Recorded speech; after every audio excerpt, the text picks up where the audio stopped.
Sometimes, intentionally or otherwise, history repeats itself. And I'm not entirely sure, I haven't covered this before, and I'm too lazy to find out. I've recently tidying up my garage and came across this laser FX unit. Now I believe my brother found this on the streets in London and offered it to me, and I said yeah, sure. And this was about the same time I believe that Techmo did a video on it. And like I said, it would have been a while ago, and I certainly don't recall if I did a video or not. But I thought, let's have a play with it, because I don't really know what condition it is. It's been clearly sitting in the garage for some years, and I would like to know if it's working. You've got a little bit of a mark there, but that shouldn't do any damage. Something I noticed though, it is AC power, so that could be a bit of a difficulty. I do have one of these. I've just liberated out of the back of an AC adapter, and it might do. I'm not sure if that's supposed to be an earth tab, worryingly, but yeah, pretty much fits. So let's just plug it in and turn it on. So I've left it off now. Let's see what happens. In goes the plug. Let's zoom right out. Power on. Yeah, I'm not sure. Oh, yeah, no, there's a red light in there for sure. I can definitely see a red lamp. So if you look carefully, you might be able to spot that little green dot. And basically what I'm doing is touching the end of this. And you can see it's actually oscillating through a series of colours. I suspect maybe the left channel and the right channel, one might be the horizontal, one might be the vertical, but it's certainly sending it wild. And you can see that it's cycling through different colours that go around. So this would be actually a really quite cool effect. So you can adjust the focus and the dispersal. And I don't think it's a laser, even though it looks laser-ish, I believe it's probably just regular optics.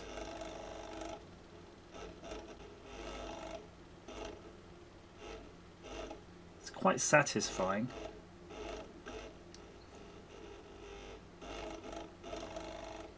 Although I'm actually quite curious as to how it actually works. So, patent pending, made in Korea, of all places. So we'll crack it open. What does that say? With design in mind, Chatsworth, California. And you can hang it up on the wall, it seems, but that would be probably quite boring. I mean, it's interesting that it didn't come with an adjustable bracket, because it is something that you would want to aim. And I suspect a lot of people would have relied on just a couple of books or similar. It does have this rather interesting looking panel here that's held in with 4 screws. I'm going to leave that in for now, but it's definitely not going to be battery operated, so who knows what's on the other side of that panel. Those screws do not want to come out because they're being held in by the glue that was the feet. Looks like there might be 2 more screws there too, but let's just be ginger. It's got the feeling that it wants to come apart as is.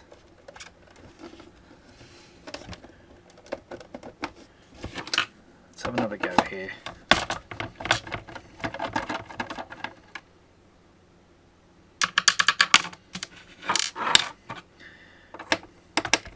Risk of electric shock. Do not open. 240 volts. So I wonder if this would have been in somewhere like a Tandy. Oh, there we go. Laser FX. So that's the glass window that does look a little bit... Oh, there you go. Popped it back. Fixed. So what do we have here? I'm going to just see if I can do something with this power switch first, because it's kind of annoying where it is. That's fine. Now we can get rid of the whole thing. This is a better orientation for fitting it in. So we have a transformer here, we have a motor. The motor is attached to a colour wheel, which you can see there with different filters. You've got blue, red, yellow, and a green. The green is suspiciously quite yellow now, so maybe it's faded over time. You have this enclosure here which contains a lamp, because I can see through the grills, and it makes sense. And there is a quite small aperture of about 5mm, so the light is shining through the aperture which is at the tip of this screwdriver, and you might be able to see it if we zoom in a little bit closer. So right there you can see a hole, so the light will be coming through there, through the filter, and then that will go down this tube where it hits a mirror. Now the mirror is where all the work gets done, and we're not going to be able to really pull this apart because that is a piece of very thin plastic, like a blown plastic, and that's covering what appears to be a mirror that's connected to a couple of elastic bands, and those elastic bands in turn are connected to what very much appears to be a speaker coil. And I can see that there are 4 mounts on the back of this mirror, but one of them where it attaches to the elastic is actually broken, so maybe that was being driven too vigorously and it's shaken itself loose. I mean, it's quite, you can see actually the amount of deflection when I try to clean this. Have a look here. So it's really quite springy, and you can just about see there the rubber bands, and if I tilt it this way you can see there is a broken bit of rubber band, so a bit fragile, but nothing you couldn't potentially repair using 3D printing and elastic bands and things. And just turning this sideways just to check, so this tube actually does have a lens in it, so it really is taking the light from here and focusing it down here, probably to a particular point where it zooms it off. And there was a focus adjustment which is here. Yeah, so we've got a couple of things. You've got an image size here, but you've got focus. So the focus is a physical thing. So when I'm turning that, look what it's doing. It's actually moving that lens. You can see it moving in and out. In there. So that really is a genuine focus of moving optics. And then on this side you've got your circuit board, and your image size is basically going to be the amplitude of that speaker that's behind the mirror, and your level is line or speaker, and that's going to be adjusting the amount of input, the adjusted movement that will be given for a given input voltage from your audio source. And you can see if you had it from a speaker would be way higher power than a line, so a speaker will be attenuating it somewhat significantly. So you can see this is where it's coming in, and the image size is pretty much where it's going out, so you're balancing the two. And if we can have a look, see here, you can see that there are actual markings. You've got one connector on the PCB that's going to the LED, and one that's claiming to go to audio in right there, and then one that says motor, and then one that says transducer. So the motor is clearly that, and the transducer, which is the speaker transducer, is really just 2 wires. And let's have another quick look, see if we can actually just have a sneaky look behind it if we just deflect it slightly. I don't really want to break it, but that's the transducer there. Yeah, it's definitely got the vibes of looking like a speaker coil. And I'm wondering if there'd be any way to repair this. In fact, I'm not even convinced that this one is a broken one. It might just not be connected there. Yeah, and I'm sensing that maybe that... Oh, there we go. I'd pulled the mirror out and it obviously had unseated something, but it's back. It's back. It's good. So we might be able to fire this up whilst it's got the lid off, and we'll be very ginger with this. We don't want to give ourselves a nasty electric shock. I wonder, when you turn it on, if this motor will motor around a particular way or not. I guess it could be. You've got this power supply coming in, so it's reducing the voltage, but I'm not entirely convinced it's rectified until I can kind of see it. In fact, I can see 4 diodes. It does look like there is a full wave bridge rectifier in there, which is nice. So now we can plug it in, turn it on. Whoop, hello. I don't know if you saw that, but briefly the motor did spin round, but now it's stopped. Now I don't know if the motor spins round only when we've got a audio source, so I'm going to plug in my random wires and we will try to determine which things make it go nuts, which currently is none of these, so let's try a different colour. Oh no, I can see the mirror moving. It's because it was set to speaker. Ah! Look at that. So you can see, I'll zoom in, the motor actually only moves when there's sound. So it's basically sound operated. So I'm guessing the amplitude of the sound determines how fast that motor would spin. And you can see that mirror going absolutely balmy there. So, ouch.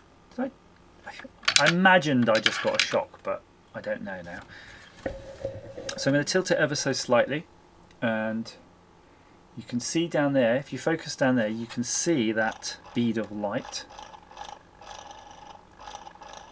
And there is all manner of reflections going in from this mirror in the back office. It's firing them all around. But it's quite elegant, isn't it? It's quite a nice, simple thing.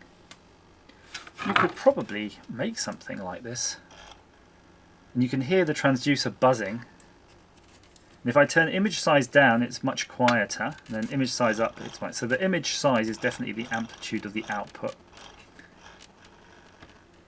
And yeah, there's a few transistors on that controlling it. So it's a really quite nice thing. I'm actually quite pleased it's still working. I'm not sure there's much more to learn on this. Although, out of curiosity, should we ever read to see if we can figure out what voltage this motor runs at? So we've got our multimeter here. We're going to see if there's anywhere to put it that we won't get a shock. Here seems good enough. And it's reading in millivolts. I'm not sure it's AC. It can't be AC. Nope, it's jumping around. Put it back to DC.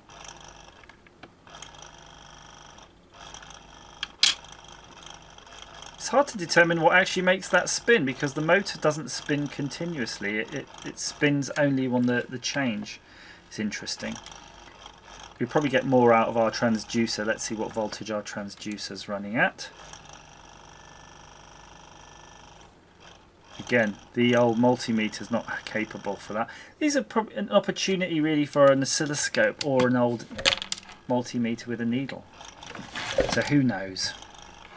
I think we should wrap it back up.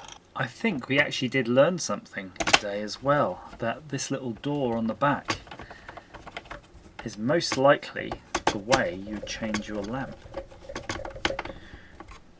Makes me wonder if you could go nuts and put in an extra bright lamp using LED technology. Are we short of a screw? No, we're not. It's right there hiding. So I'm hoping that's been of some great fascination to you. It's I know it's not massively fascinating. I think if I was going to modify this, I would consider putting a microphone in it so that you could just leave it plugged in somewhere in your lounge, for example, and it would just work. You can see there, look, yellow. The light is all yellow. If I push something in the, there we go. Ooh, trippy. And basically just putting my tweezers in the input. Gives me an idea, and that idea is maybe in the future one could incorporate some of the technology from one of these cheap kits. I'm just sort of studying it to see what it had. You have this USB power supply and a VU meter that's controlled from a jack, although so few things seem to be having jacks these days. And what you could possibly do is take something like this, which is a self-contained MP3 player circuit, and you can have a micro SD card or your USB power source. You've got plenty of room in that case. You could incorporate it with modern technology.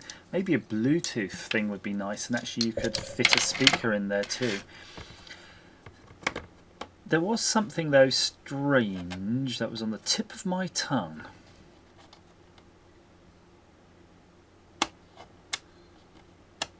Ah, yes, I remember. I believe, if I'm not mistaken, I think I did try this before, and I think when you have music playing, you might be able to just about hear it. So that thing is vibrating the transducer and you can hear it rattling out your song. But yeah, if you can hear your tune, it's probably being driven way too hard. So there you go. Hope that's been of some interest to you. Please let me know down below or in Discord if you have a laser effects or know anything about them. Where were they from? Like I said, it's got that kind of Tandy Radio Shack vibes about it, but very cool. Reminds me of the sort of Jerry Anderson UFO TV type effects. Thank you for watching.